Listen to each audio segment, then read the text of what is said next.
Australian people are struggling. Do you ever feel like money isn't staying in your bank for long? Or you have money but not enough for an investment? To be able to better understand how the cost of living is affecting you and every Australian, how migration and other factors are the reason you cannot own a home, how Labor blew out the debt which is affecting everyday Australians. Make sure you watch this quick video. Cost of living. Cost of living. Cost of living. Cost of living. Cost of living. Cost of living crisis.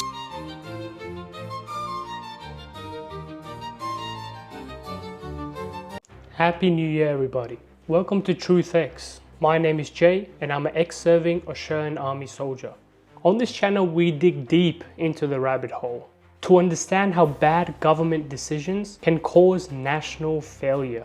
Everyone talks about the cost of living, but let's break it down.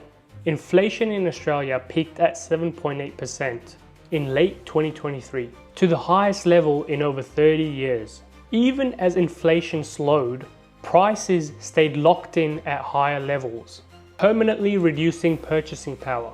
This means wages buy less, savings erode, and household pressures increase. The wage Australians are earning is barely enough to get by. Comment below if you feel that. We all know that the elected party has a major role in Australia's current situation. Australia's gross government debt surpassed $1 trillion, reaching around $1.02 trillion in 2024 to 2025. Labor inherited high debt, but continue expanding instead of paying it down. Increased government spending adds demand pressure, which fuels inflation.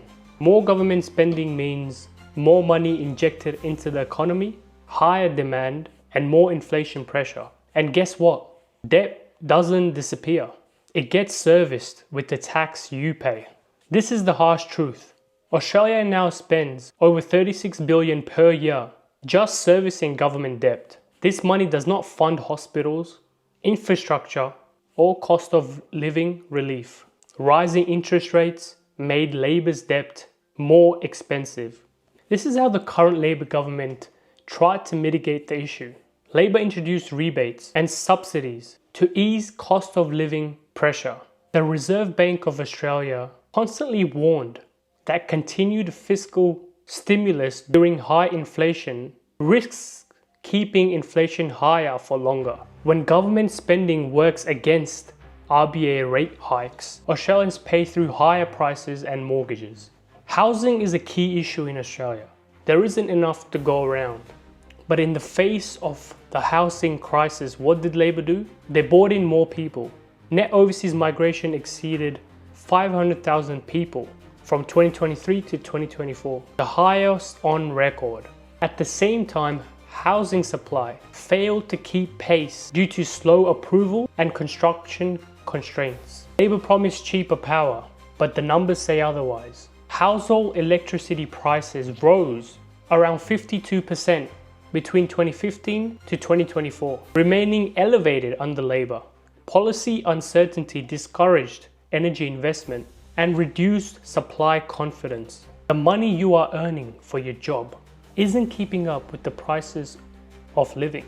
Between 2015 to 2024, consumer prices rose while real wages barely grew. The gap represents a decline in living standards for everyday Australians.